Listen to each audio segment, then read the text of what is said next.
Hello everyone, I am Julia Arceo. So, I am reporter 21 and my topic is extending the definition of position, velocity, and acceleration to 2D and 3D using vector representation.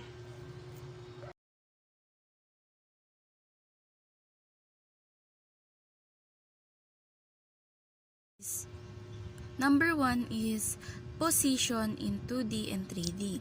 In 1D, position is represented by a single coordinate along a straight line in 2D and 3D.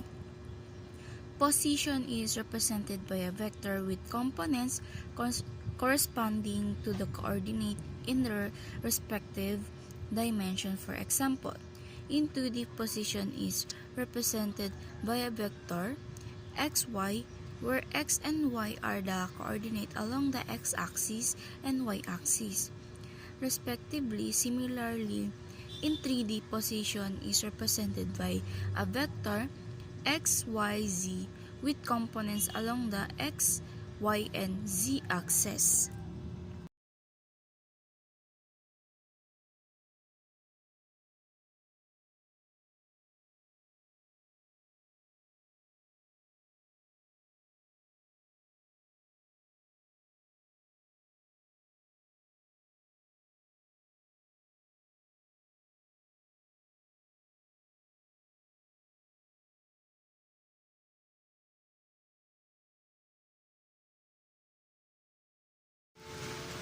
Position in 2D and 3D.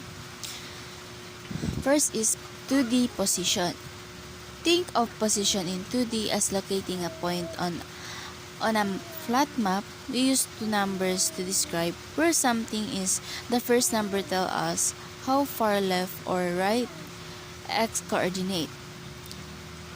Second is the second number tells us how far up or down y coordinate. Example, imagine a treasure map. If we say the treasure is at position 4/3, it means go 4 steps to the right, then 3 steps up, that where X marks the spot.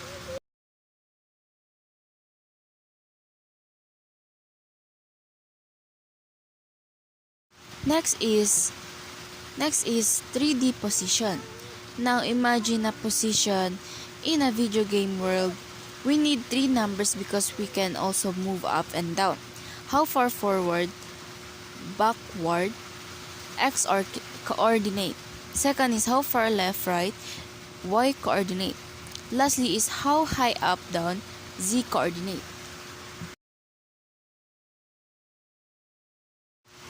Example, in a 3D game, if a character's position is 5 to 1, it means 5 steps forward, 2 steps to the right, and 1 step up, maybe on a small platform.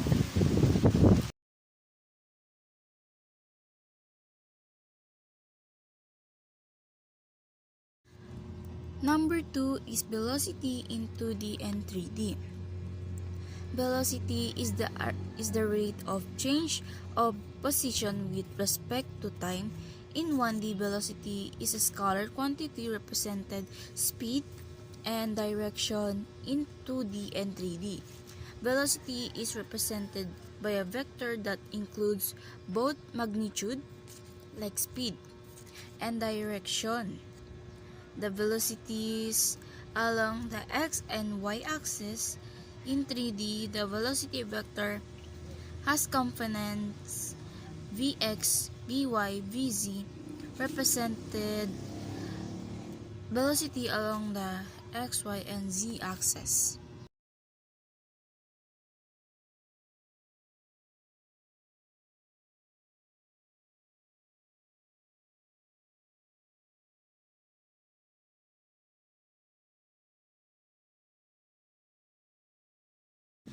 Next is velocity in 2D and 3D. 2D velocity in 2D tells us how fast something is moving and in what direction on a flat surface. We use two numbers, how fast it's moving left, right. Second is how fast it's moving up, down. A toy car moving on a table might have a velocity of 3-2. This means it's moving 3 units per second to the right and at the same time 2 units per second upward. So it's moving the diagonally across the table.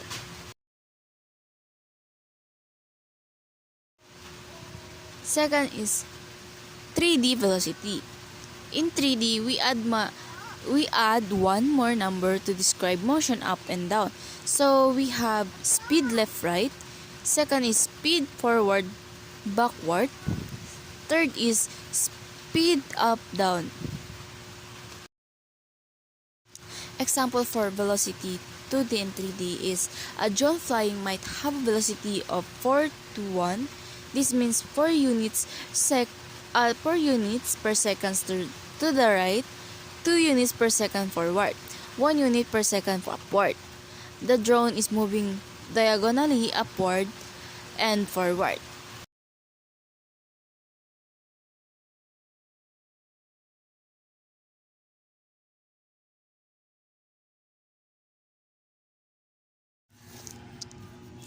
Third is acceleration in 2D and 3D. Acceleration is the rate of change of velocity with respect to time, similar to velocity. Acceleration in 2D and 3D is represented by vectors. In 2D, acceleration is a vector ax, ay with components along the x and y axis. In 3D, acceleration is represented by a vector in 3D by a vector ax, ay, az with components along the x, y, and z axis.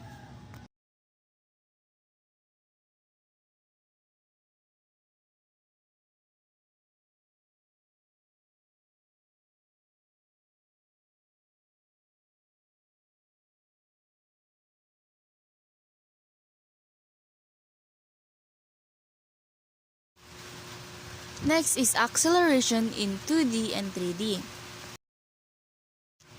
Next is 2D acceleration. Acceleration is how quickly velocity changes in 2D. We describe how the speed changes in two directions. So first is change in left-right speed. Second is change in up-down speed. Example for acceleration 2D and 3D, a car turning a corner might have an acceleration of 2 minus 1. This means it's speeding up by units per second in the forward direction. It's slowing down by 4 units per second in the sideways direction as it turns. Next is 3D acceleration. In 3D, we add the up and down component. First is change in forward and backward speed. Next is change in left and right speed. Next is change in up and down speed. So lastly is example for acceleration in 2D and 3D. A roller coaster at the start of a loop might have an acceleration of 0, 0, minus 5. This means no change in forward speed, no change in sideways speed, slowing down by 5 units per second in the upward direction as it starts to go upside down.